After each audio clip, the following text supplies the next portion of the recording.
Hello, everyone. You're listening to Digital Builder, a podcast brought to you by Autodesk, made for construction professionals who want to hear from those on the forefront of construction technology. If you're looking for conversations centered around where the industry is going, this podcast is for you. Each episode will feature a conversation with a construction industry leader. Together, we'll dig in on themes related to connected construction and discuss where the future of the construction industry is headed. Now let's get started. Hello, everyone, and welcome to episode 8 of Digital Builder. I'm your host, Eric Thomas. Before I get into this week's episode, I wanted to briefly take a moment to thank everyone that's reached out to me with kind words about the show. I really love hearing that we're featuring guests and themes that resonate with our industry peers, so I sincerely thank you for that feedback. And for those interested, I do share how to connect with me at the end of the episode. But in the meantime, while I've got your attention, please make sure to like and subscribe to Digital Builder in your favorite podcast player. It really does help us out on the back end when you do that. So enough with the housekeeping drudgery. Let's just jump into the episode. This week, I'm joined by two impressively accomplished women to discuss innovation and how we can encourage our peers to innovate on the job site. It also happens to be Women in Construction Week, which ties into the second half of our show, which will be focused on mentorship in construction. My guests are Jen Seworth, Vice President of Technical Services at Pepper Construction Group, and Kara Wilczynski, Construction Customer Outcomes Executive here at Autodesk. Thank you both for joining me. I'd like to kick things off by learning a bit about your journey through the construction world. Let's start with Kara. I'm Kara Wilczynski, and I am a Customer Outcome Executive here at Autodesk. And it's my responsibility to convey futures to our customers. So product roadmap, vision, and it's really my job to make sure that we're aligned with our customers strategically when it comes to futures. So prior to Autodesk, I worked for a few large construction management companies in industry, and I worked in trying to bring technology in to these companies where it made sense. That's awesome. Jen, could you give your background to our listeners? Sure. I'm Jen Seworth, Vice President of Technical Services at Pepper Construction. Pepper is a large general contractor based out of the Midwest, but we will do work all over the country. My role is really to lead how we leverage technology as a company. So it's everything from virtual construction to 3D modeling, some of the new innovative technologies, to just general processes around our operations and how they leverage technology. I have a background actually in design. So I have a dual degree in architecture and a master's also in structural engineering. So I've practiced as an architect, a structural engineer, and then a little over a decade ago came over to the construction side. I was leveraging technology just to be a better designer, unaware that, technology was actually a career opportunity in construction. So after spending some time on a full-time construction site and seeing some gaps between design and construction, I kind of made my transition over to the construction side, and I've been loving it. I love that you've said the bit about a career in construction technology, and I think we're going to get a chance to talk about that in depth in our section about mentorship in particular. But it's always such an interesting perception that people don't really understand that it's not just, pouring concrete and, throwing up buildings. There's so much more nuance to construction technology. And I'm especially excited about this particular conversation because, of course, both of you have worked in industry and, been boots on the ground on all the different job sites. But we have a really cool opportunity to balance, Jen out in the building world, getting stuff done. And then Kara's got this great background with the customer service to really talk to how her team enables and empowers our customers to just really get the job done in the best way possible. So, as I mentioned earlier, the first segment of today's show, we're going to be discussing facilitating innovation in construction. And I think there's a lot to unpack surrounding how all types and sizes of construction teams really can innovate, even with different levels of resourcing available to them, dependent on the size and scope of their organization. But I think we should begin with what is the most important baseline, I think, for this conversation, and that is, what does innovation mean to you as an industry leader? Jen, can you kick us off on that one? Sure. So in simple terms, it's really a new idea that has been transformed into a practical reality. So it could be a product, a process, a service, but it needs to add value in some form to your business. It's really crucial to the success for any company. And I think there's a misconception that, innovation has to be this big, crazy, wild thing, but really you can innovate even the smallest little task or process. So that's really, really important to know. Yeah, and I think just to kind of add a little bit to that, I totally agree with you, Jen. I think a lot of people automatically think that innovation is directly, linked to technology. And with kind of what you said, I think it's rethinking a process. It might be involving new technology, but it might be actually leveraging old technology that you might have and rethinking a way to repurpose that specific technology. And I think the basis of innovation is discovery, right? So, you really can't innovate without that basis. I like hearing that, and it's such an intentional thing, but not in a way where you're running around to all your team members and going, "Are you innovating today?" or something, because that would be awkward, obviously. like 10% of your job should be innovation and documented in this particular way. Like that's obviously not the path forward. But now that we've got a bit of a baseline for what we consider to be innovation in construction, I'd really like to discuss how we can actually make that happen. And I'd like to pose a hypothetical situation to both of you to figure out a way to unpack this a little bit. So imagine each of you have a friend that has just joined a new construction team in a role similar to one that you've had in your career so far. Their executives are eager for new and innovative ways for getting their projects completed. What advice would you give them for how to proceed on day one? And then also, what about day 30 and day 90? This is a great question, and it's a big challenge for a lot of people when they first start off in this new type of role, especially if you're at a new company overall, which is kind of the situation I was in when I joined Pepper. Really, from day one, it's getting to know the people, the processes, and the challenges that are out there. And people is a critical part of it. When you're introducing new ways of doing things and new ways of thinking, it's really important to build that relationship and trust with the people in the organization. Otherwise, you might start off on the wrong foot. Additionally, there's so many options of things that you can implement in a company.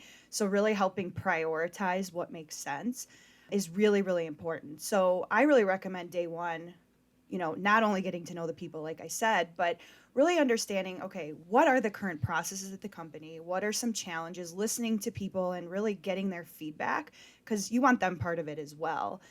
And then I would say the next 30 days is really kind of mapping out a plan. What's your roadmap? You're going to hear a lot of feedback from people. You're going to have a lot of ideas, and some might be longer term goals and some are shorter term goals. So really look at that, prioritize what makes sense, and see what's achievable. Don't worry about trying to tackle the biggest thing first. Sometimes it's all about the small wins. I always tell my team, we're having small wins every day. And then by the end of the year, you see one large win and you're really excited. But the small wins mean just as much as the big wins. So I think those first 30 days is really mapping out, okay, where are the priorities, setting your roadmap. And then within 90 days, you should be able to execute something. That's those small wins that I'm talking about. But, within 90 days, you should be able to feel like you've made an impact in some form or fashion and you've really aligned with the priorities of the company. But it's important that you're continuously checking in with your leadership, with the team members that you've engaged in this conversation, because they should be part of the whole process. They're not just there to give ideas and then, leverage what you've suggested. They should really be part of the process throughout. So it's really important that you're tying them into that throughout. Yeah, and I totally agree with that. And I'm going to kind of inject some of my customer success stuff in here because I do think that it does very strongly align with a lot of the principles that I follow with a lot of my customers today. And I think that the first thing, you're totally right. You listen, you learn, you understand the process, how people are currently doing something, executing something. And then from there, it gives you an opportunity to evaluate the process, like you were saying, like map everything out. And then I think, how can we put some kind of measurable success on that? I think that's one of the biggest things. On this side of the technology business and customer success, I've often thought, okay, how can I help my customer evaluate whether this has been successful for them? It's a workflow. It's a very simple, small thing, like you said, a small win. I think that's perfectly said. But I think it does need to be evaluated in some fashion. And I think that probably happens around day like 30, 90, depending on how big that workflow or challenge or opportunity might be. And I really think that it's how has it helped my team? How can this success be evaluated overall? Can this be replicated on other projects or in other processes?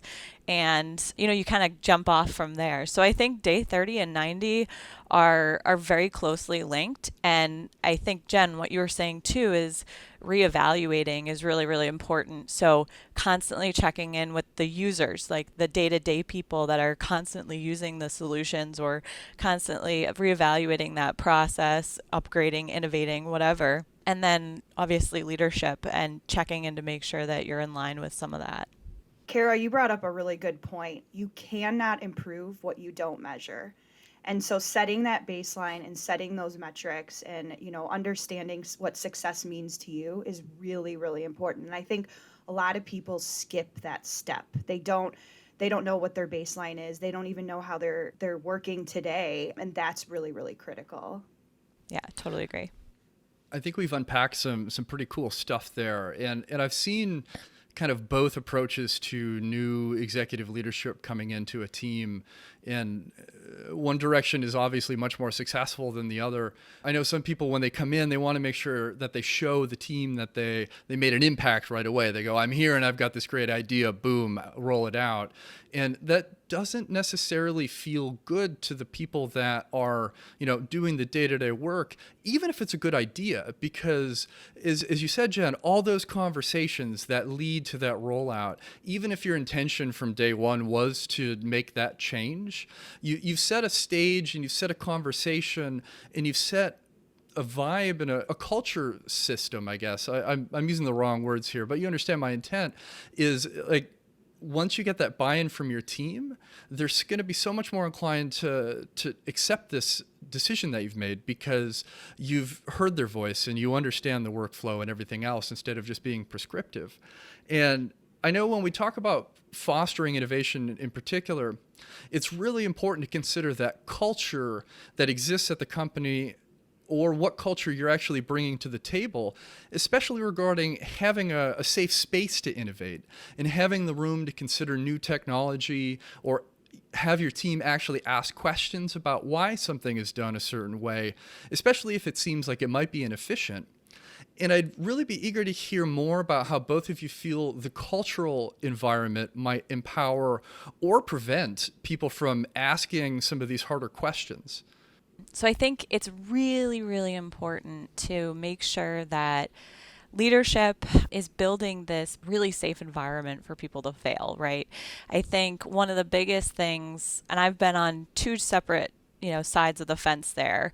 I've been in situations where I, have tried to bring in something and it just wasn't great. And then I've also been in situations where I had to prove out what I thought would be beneficial, and it did work and it did help. And it was, that innovation was utilizing a process that might have been used a different way, but it was something that I was successful at. And then there have also been failures. I think one of the biggest things that leadership has the responsibility to do, especially now with millennials, Gen Zs, different generational gaps in the workforce today, I think it's their responsibility to make sure that they're communicating in the same language. I think I'm a millennial myself, so I know I speak a very different language than some of the other generations.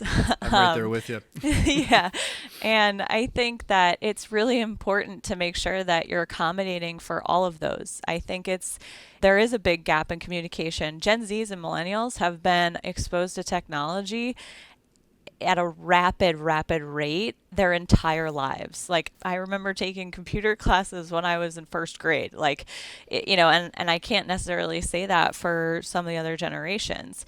So I think one of the biggest things is being able to build a space that allows people to work differently to achieve the same goals. I think that's one of the bigger things that a lot of construction companies have in previous years have had challenges with, because there's been generational gaps, because why would we go into construction? The skilled labor, like everything, from subcontractors to construction management.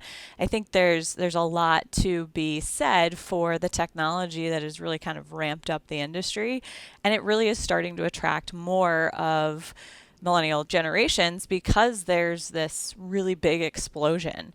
With that said, I also think that a company does lose out when they don't accommodate for that. I think this is the way we've always done it is not an acceptable answer anymore. I think it's a very construction thing. So It really is.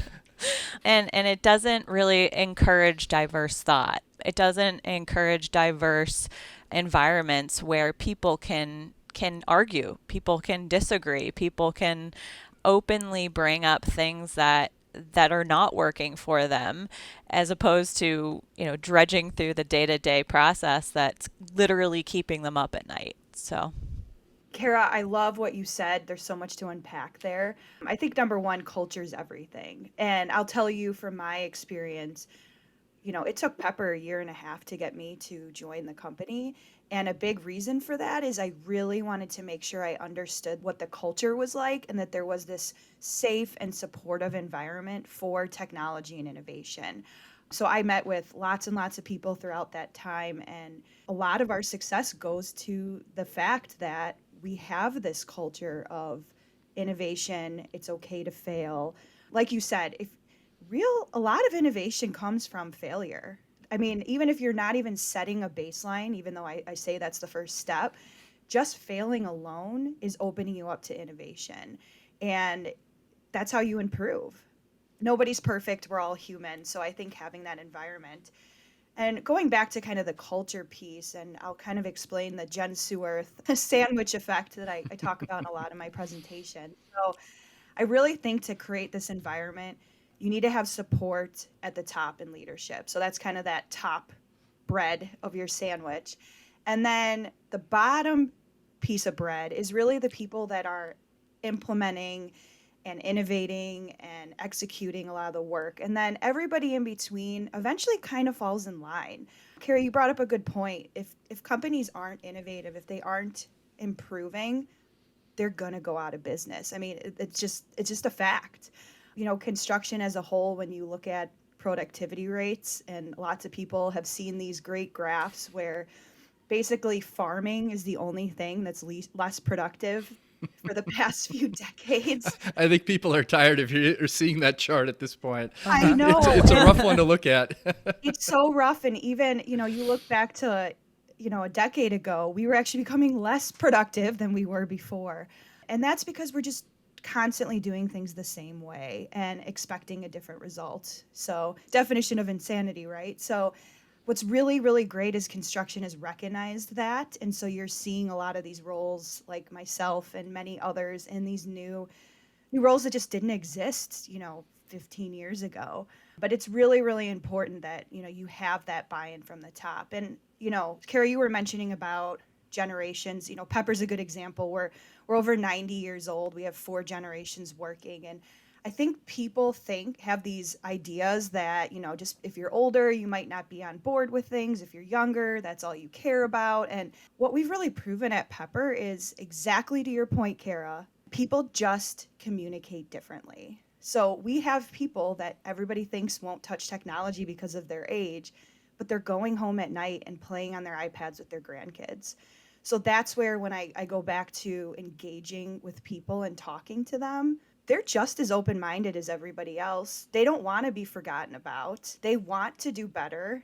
So I think having those conversations with them, and our big focus right now at Pepper is, looking at the field and really how we can make improvements there. Because a lot of construction companies, there is that divide between the office and the field. And there's, on top of that, then there's a generation divide. And you really need to understand, how you're talking with people, how you're working with them, and kind of adapting to that. I mean, we all communicate differently no matter what age or generation we are. So I think that's really, really important. But it all goes back to the culture and having the support at the top. And I think the cool stuff that's coming out now is changing. If you look at the temperature of construction regarding some of these more soft skill type conversations, they weren't necessarily being had 10 or 15 years ago. And I think that part of that impact has been brought in from millennials and Gen Z and some of the younger generation who just feels this is very important.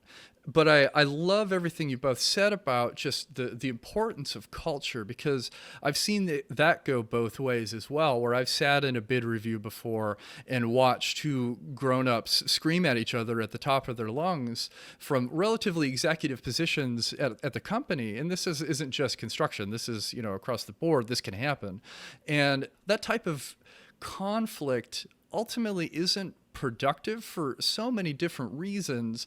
One, because now you've got aggressive confrontation instead of productive debate to try to get to the end of the root cause of the disagreement. But the other thing is, especially when executives behave like this, that trickles down through all of the teams. And so if you see two senior executives who, own the company, are just, very senior in leadership, and somebody one tier down from them sees everybody behave like that, they're very likely to think, okay, that's how we resolve conflict. And then unfortunately pivot to their direct reports and do the same thing. And when that happens, nobody's comfortable sharing bad news or challenges or problems. And that's a big deal in construction, because schedule slippage ruins everything, because you got liquidated damages, you're running into missed opportunity costs. If your project runs a month over, now your executives are focused on this project that should have been done, not pivoting to a new project or new awards that they're trying to chase. And the long tail of that is substantial. So there's just so much tied into what might be a small thing where you only see this conflict once every month or something, but the blowback, is substantial.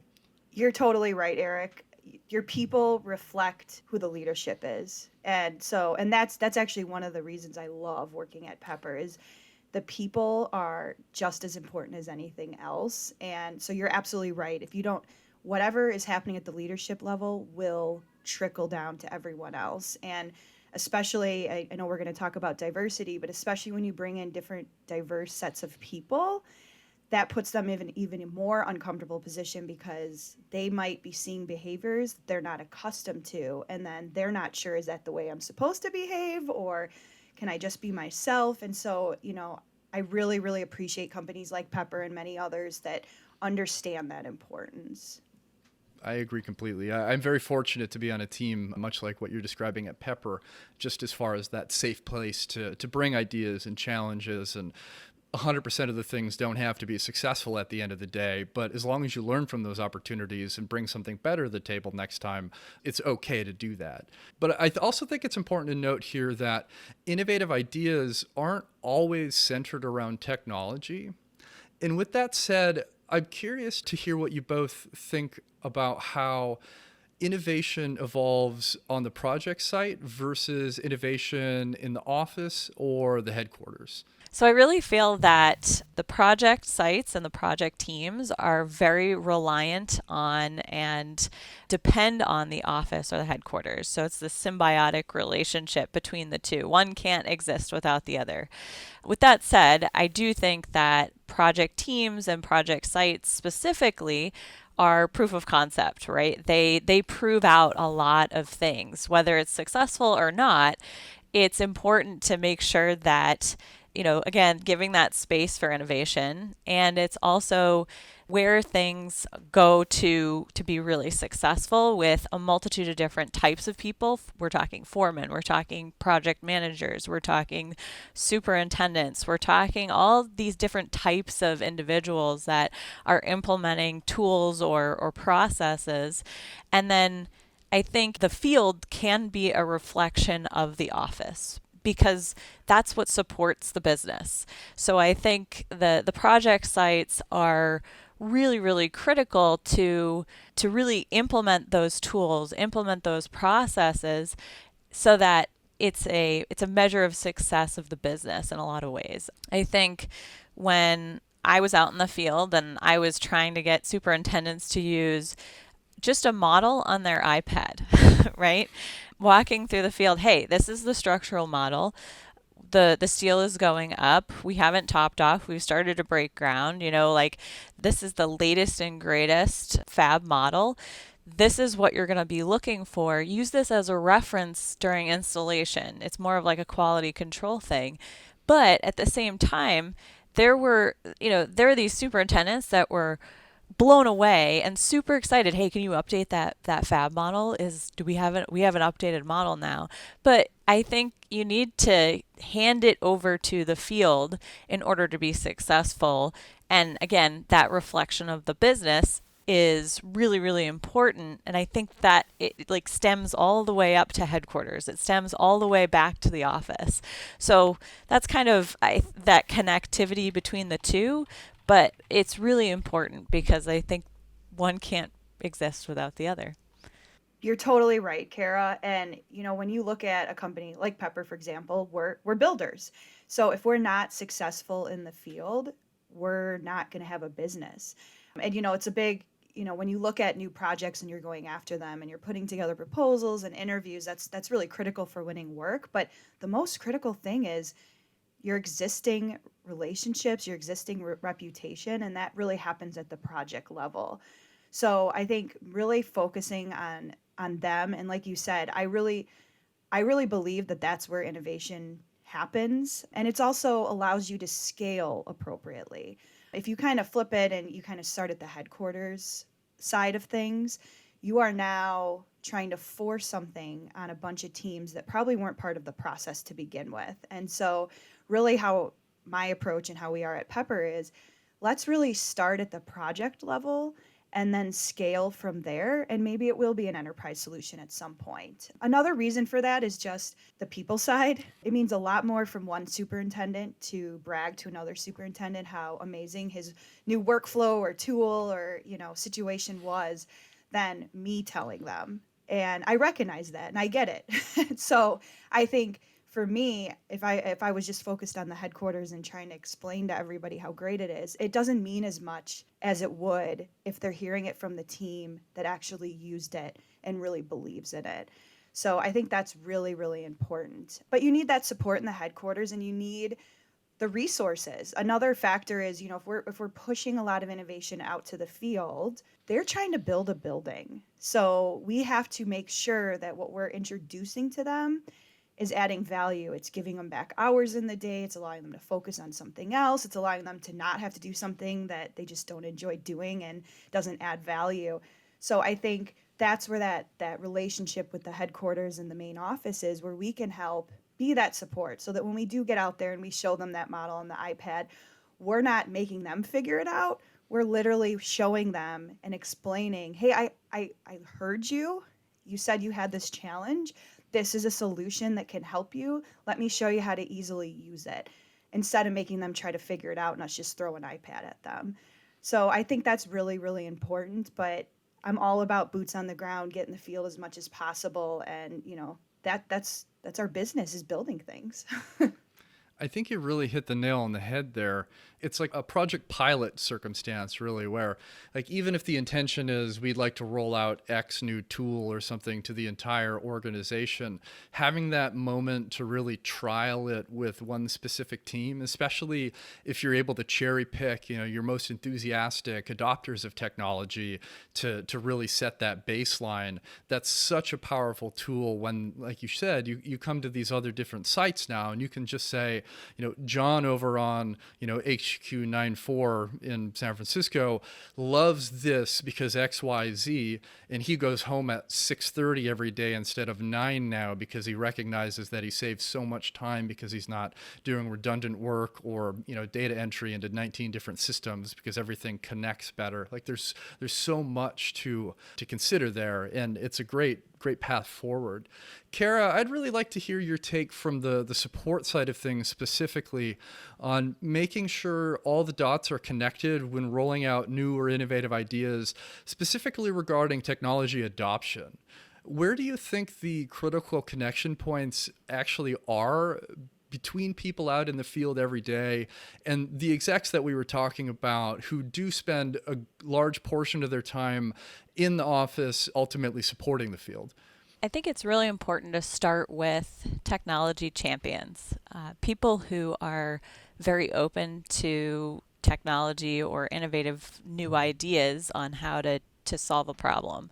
If there's a challenge or if there's a problem where you need to solve it with technology, I think one of the biggest things is, again, enabling field individuals, because the field is critical for testing. That's the main spot for everything. They hold the weight of the world. They hold the budget. They hold the schedule.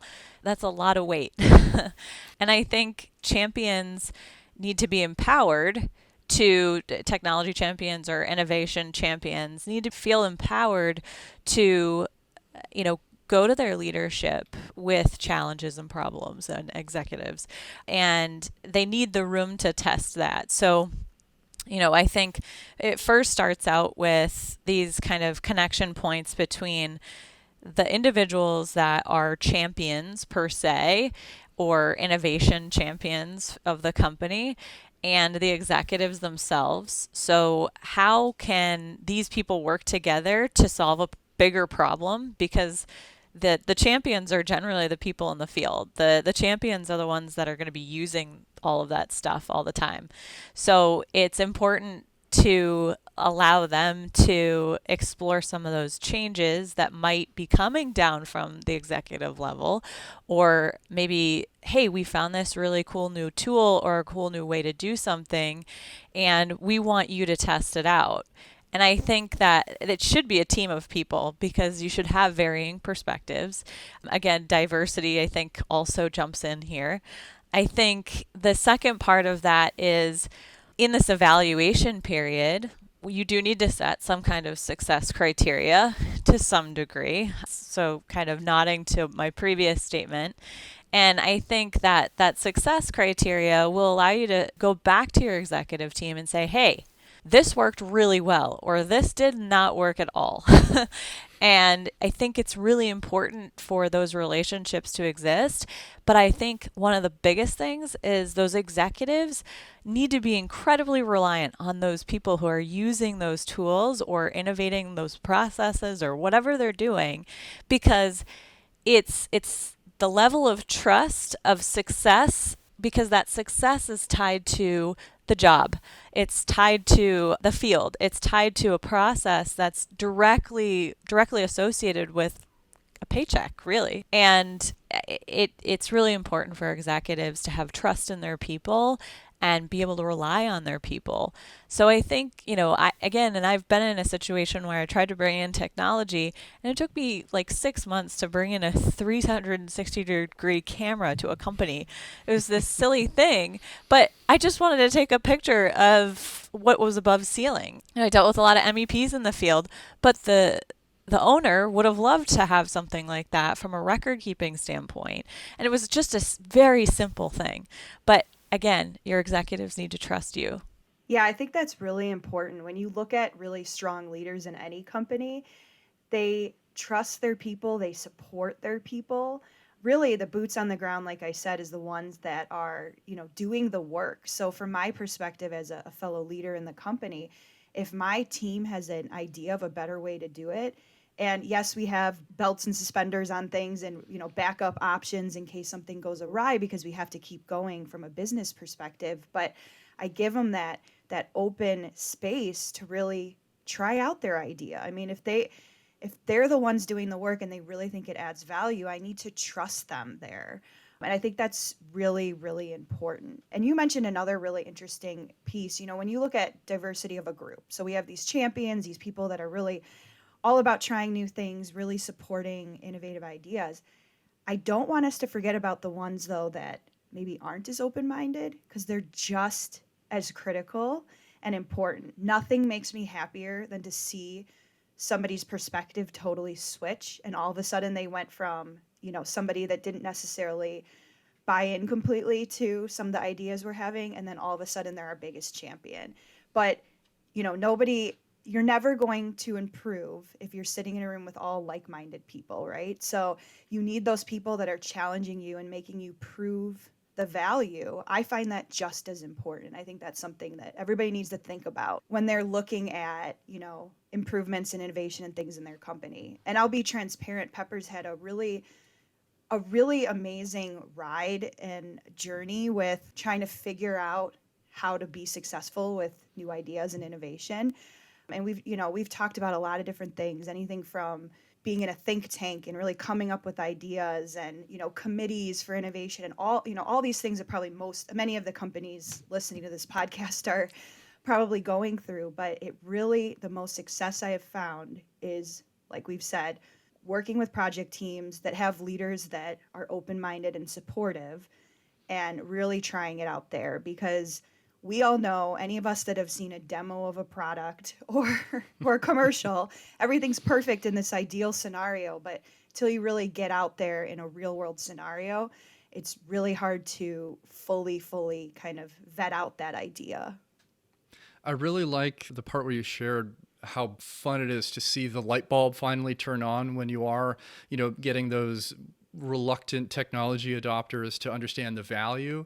That's such a fun moment, because finally you go, okay, like here's the why of what we're doing. Let me prove this business case, et cetera, et cetera. But when you get that poof and somebody jumps in and they go, holy cow, this is awesome, and I now understand that I get to go home earlier because of this, or don't have to do this very manual and labor-intensive data entry, scope of work any longer, because we've connected the dots. It's so powerful, and it also kind of ties into just that balance. Is somebody had alluded to, I can't remember which one of you had said it, of balancing innovation with your day job too.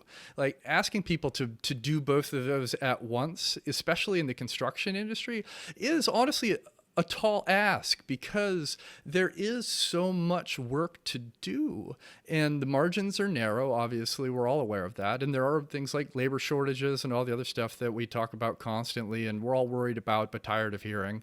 And in that balance between innovation and just getting it done and being able to move on to the next project is a really tough balance to strike. But I think when you come back to the culture stuff that we were talking about, and just making sure people understand that those guidelines are there. Like, you have the freedom to fail, but we're all going to catch you at the same time.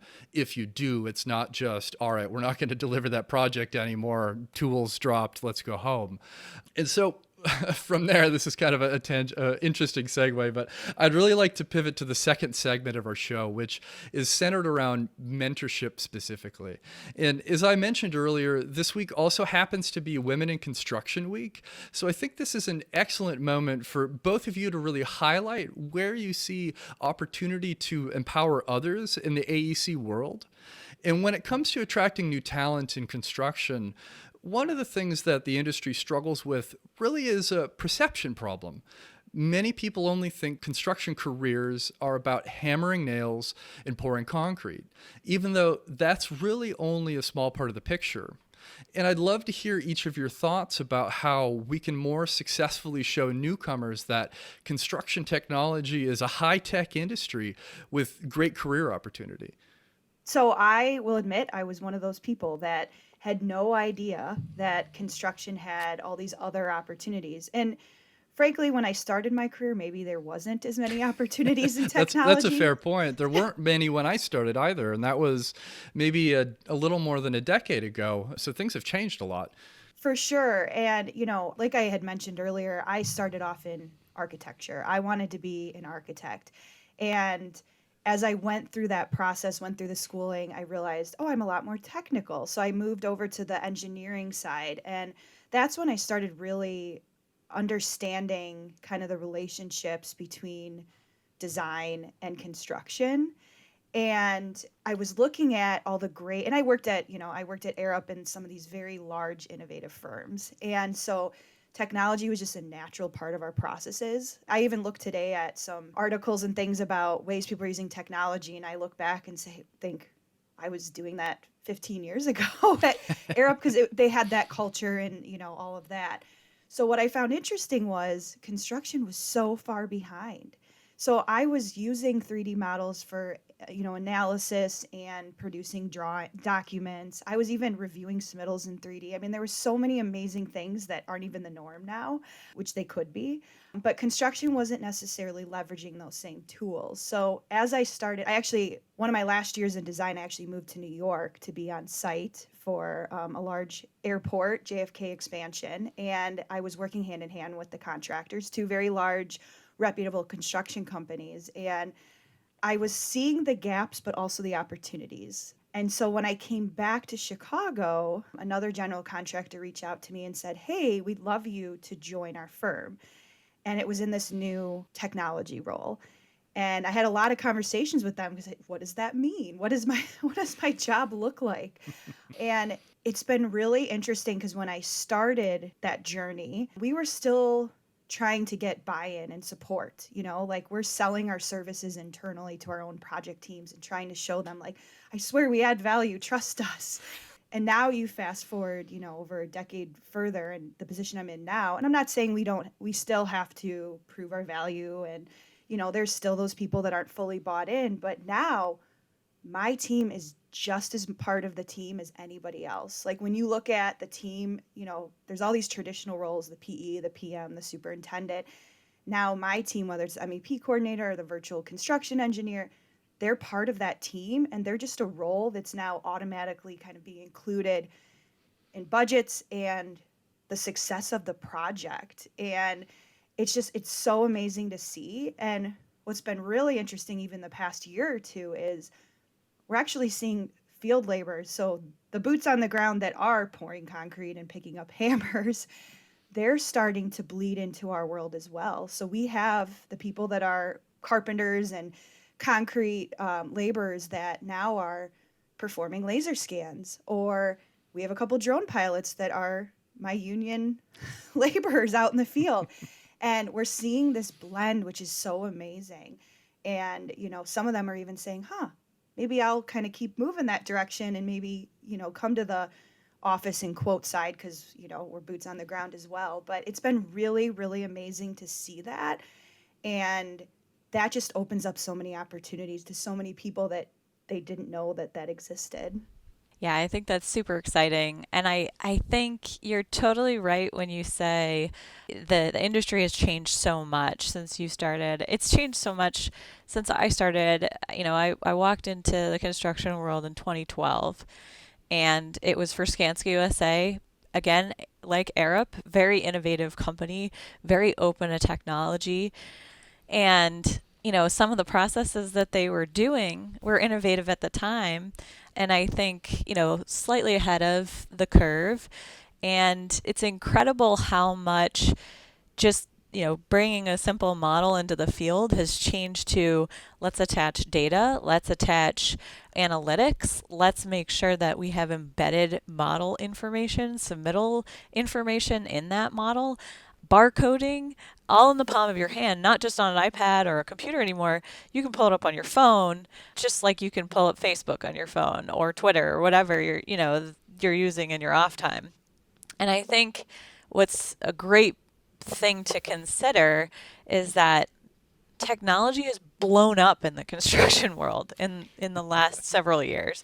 It is, if there is a process or problem, there is an app that's created for it 10 times over. And I think that it's less the opportunity of innovation and technology and more the let's weed through what's actually going to be successful in process and procedure and what's working for a company And I think that's where it's really exciting. I think the processes kind of that you were talking through and some of the things, 3D submittal reviews and things like that.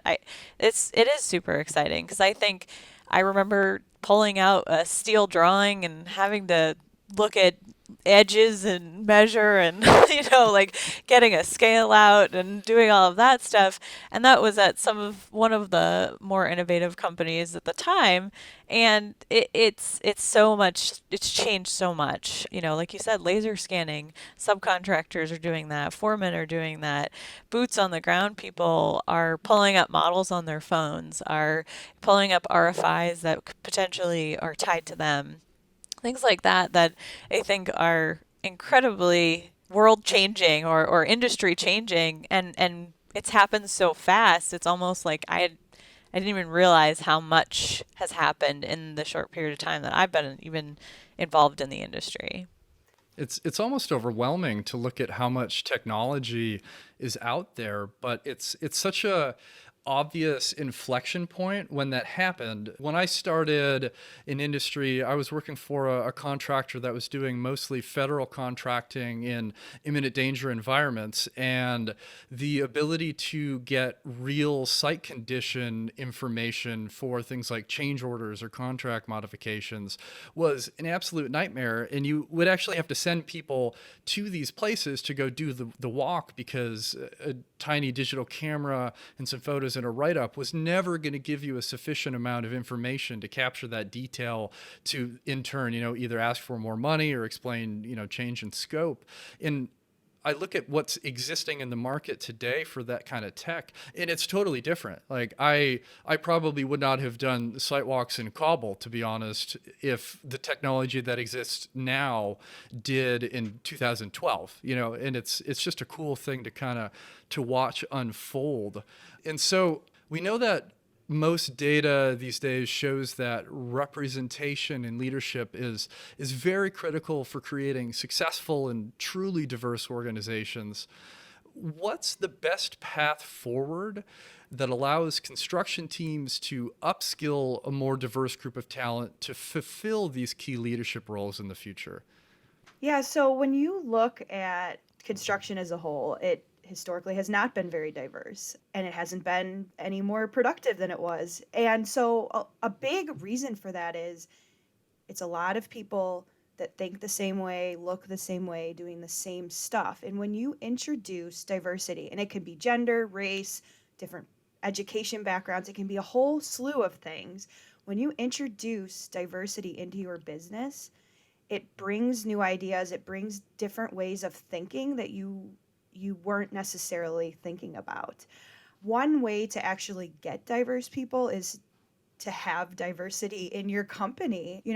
I still remember an interview with a very large, reputable GC, and I interviewed 12 different people, and they were all white males. And to me, it's actually why I turned the job down. Because to me, I was thinking, where is the diversity? Either you don't have it, or you don't respect it, or you don't use it. And I think something to think about too is when you bring in that diversity into your leadership, you also have to let them have a voice. It's not about quotas or anything like that. And there's some great statistics out there on why that's important. Some of the numbers that I've heard is, companies with racial and ethnically diverse companies are 35% more likely to perform at a higher level. Diverse teams are 87% better decision makers than individuals. And that means if you don't have diversity in your company, you're literally not performing at the highest level you can be, and you're potentially losing money. So one thing though, as you start introducing, and it's all about attraction and retention, it's both of those things. And so when you bring in diverse people, you need to realize they have a different perspective and background. We talked about how people communicate differently, but so when you're looking at your company, you need to recognize that and realize that with diversity, they bring different strengths and different ways of thinking, but they also may not have some of the background that some of the other team members do, and vice versa, right? Like I look at, everyone jokes that I hire so many architects and engineers, and that wasn't what construction used to be like. Everybody had construction management backgrounds before, and there's pros and cons to both, but you need both types of people, and they both have different backgrounds and require different training. So I think one, it's recognizing that and providing the support, to be able to succeed in that environment, because retention is just as important. You can attract the most diverse candidates, but if you don't retain them, that should be a flag too, that there's some changes you need to make. And it probably is you're not recognizing the differences that you need to help pull them up, because they have just as great capabilities as anybody else. They just have a different background. Yeah, you're totally right, Jen. I was kind of like thinking about some of the things that you were saying as you were kind of going through them. And you think about it too. Like you're saying, I hire architects and engineers. It's kind of a funny thing.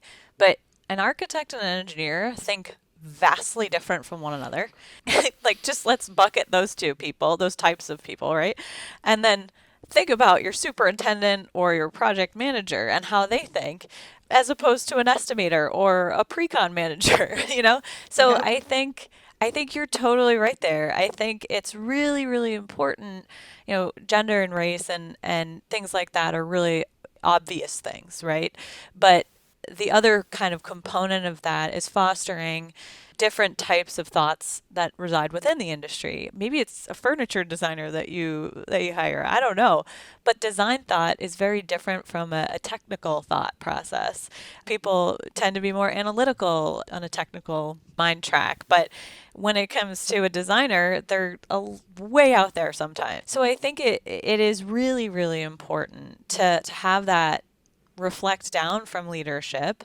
And you made an incredible point there about empowering people there. So when you do have, diversity in your leadership team, you need to be able to empower those people to have a voice within the company that then trickles down, which we talked about earlier, to the other people in the company. And I think that's kind of essential to retaining people. So, everything you said, I 100% echo. I totally agree with. I think it's really important to have that diversity of thought and background and everything else. I'm so appreciative to have the opportunity to have conversations like the one we're having right now, because I think construction and even all other industries as well are starting to really recognize the importance of this diversity. And Jen, like you shared, there's a business case to be made for it that's not just based on the fact that, you're doing the right thing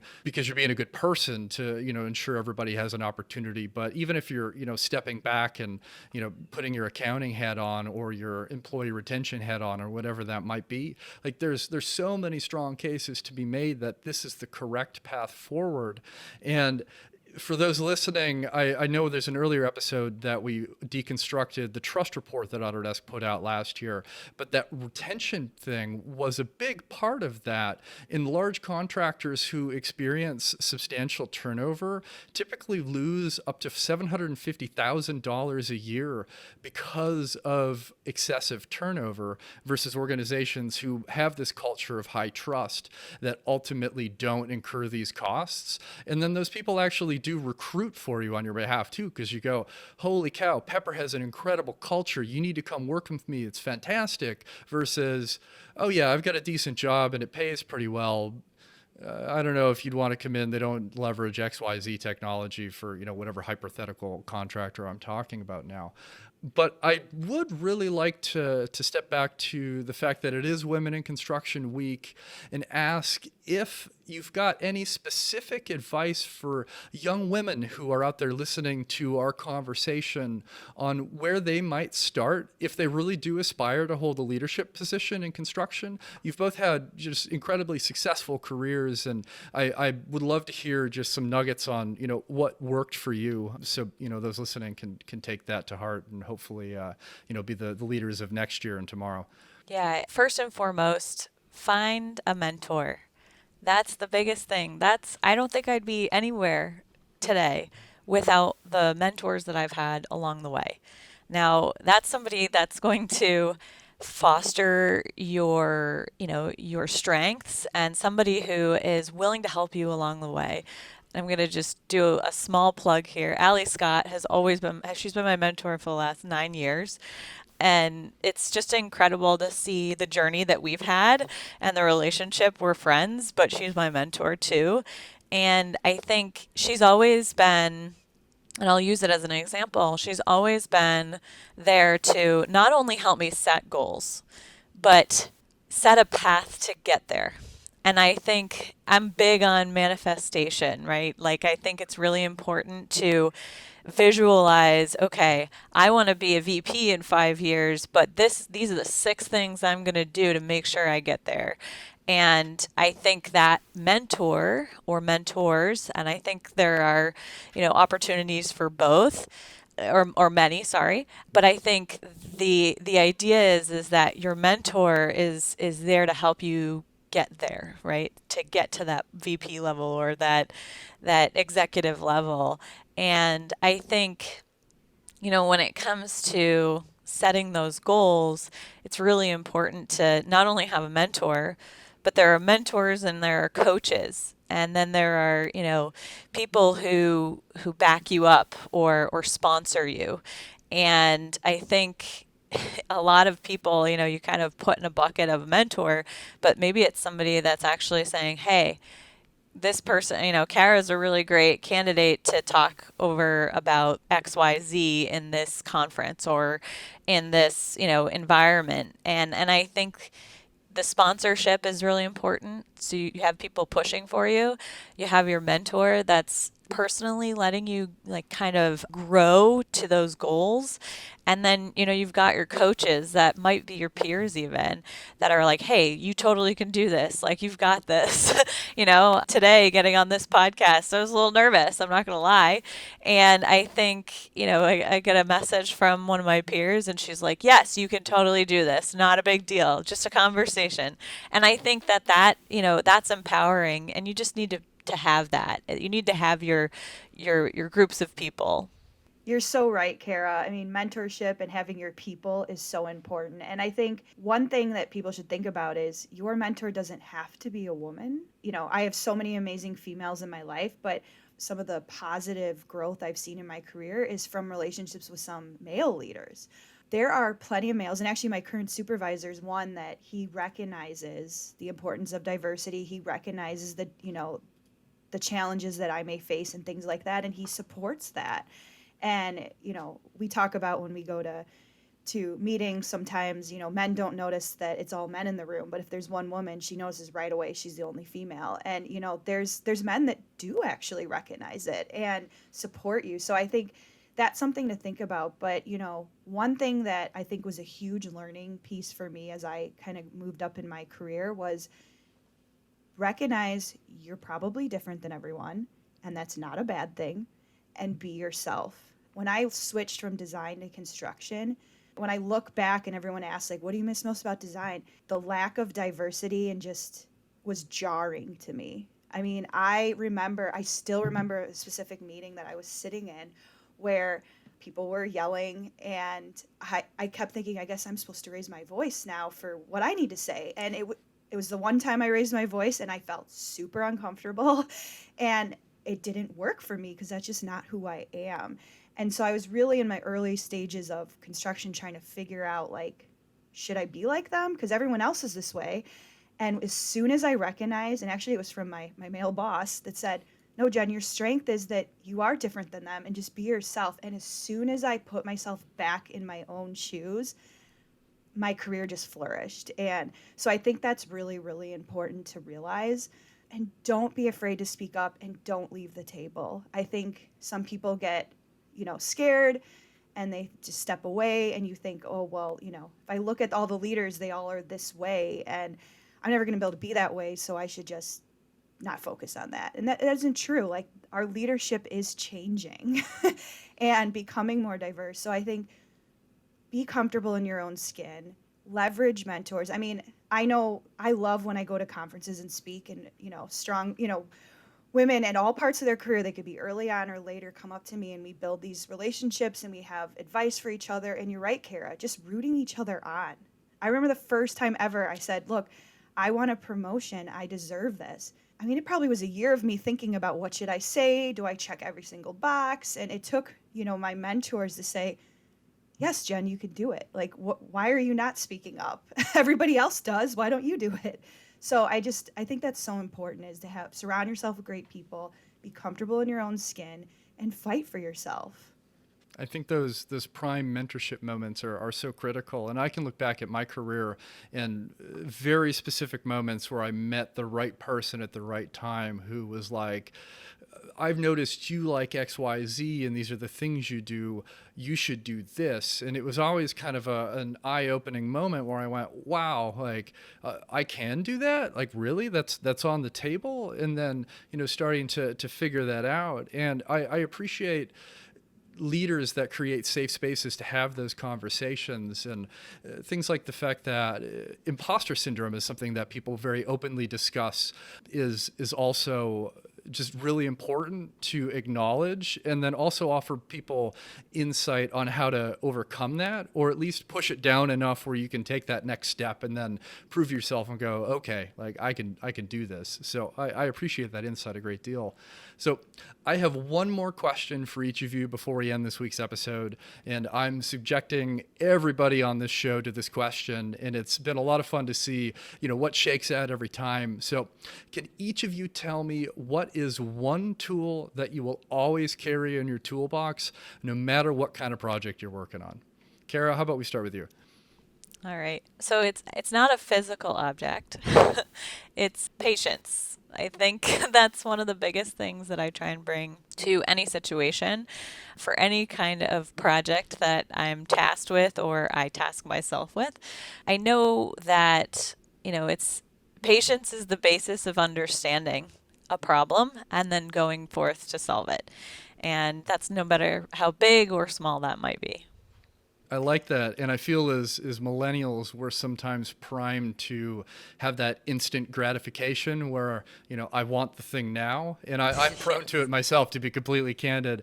And it did take me a while to get to a point where I would just kind of settle back and go, okay, like I can send that message and just walk away from my desk. And when the response gets here, it gets here and it's going to be fine. Jen, how about you? What's your tool that you like to bring to all your projects? So I'm going to go a little more physical than what Kara had suggested, although I had many ideas on that front. But honestly, from a physicality, besides the obvious things, I always have adapters and cords, whether it's a long HDMI and an extension cord. And no joke, I mean, I was really struggling because I knew you'd probably ask this question. And I was like, what am I always bringing that wasn't, my brain and my ears, which are number one. Like, right, I got to listen and I got to think and be open-minded. But I cannot tell you how many times myself or somebody else, we're constantly, especially now, we're in an environment where we're mobile a lot and we're virtual in different areas. And I think it's so important to be prepared for all scenarios. I always want to remove anything that I can control. Like, just, hey, I don't want that to be a stressor. And so it sounds really simple, but I will always be the person that has those pieces with me. I guarantee you've been the hero in many a conference and session where 9 people are standing there with laptops that can magically not connect to the projector that you're supposed to give for your keynote, and out comes the adapter, and away we go. So I'm going to remember that when we're in person at Autodesk University next year. If I'm in dire need of an adapter, I'm going to come running for you, and hopefully you can save the day. Yep, as long as somebody didn't borrow it and not give it back. So I sometimes have 2 because of that.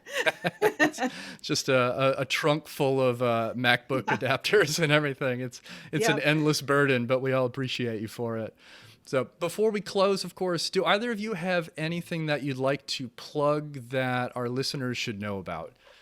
I think I'm just gonna do my organizational plug here for Autodesk Construction Customer Success and my team. I think it's really important for Autodesk as a technology partner to actually be a business partner.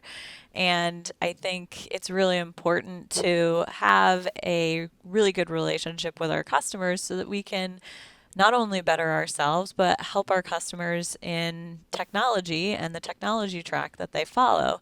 And innovation is obviously a part of that. So I'm plugging for Autodesk Construction Customer Success. I love it because I partner with your team pretty frequently to get, a temperature check on how customers are feeling about different things. And I leverage your team so heavily on that because you're also just dang good at it. You understand the customer needs, and you really go to market with an intention to help outcomes and to help workflows and to figure out, how can we make whatever product the customer is leveraging or interested in really work for them. And I've seen it firsthand. It's not just, okay, you've bought Autodesk Construction Cloud XYZ product. Here you go. Have a nice day. Like our team is very large and very impactful. So I think you're on point there. How about you, Jen? Do you have anything you'd like to plug for our listeners? Yeah, I mean, first, obviously, I want to really plug Pepper Construction. Although we're a general contractor, we're a little bit more than that. And I've been really appreciative of how, we really look at ourselves as partners with our clients, even our technology partners like Autodesk and others. And I really, really value a lot of what we provide. It's been really interesting to see the journey we've had and how we're not just a typical builder. And to me, that's just so exciting. So I definitely want to plug Pepper and all the great work that we've been doing and just how transparent we've been with our journey and what we're doing, which is great.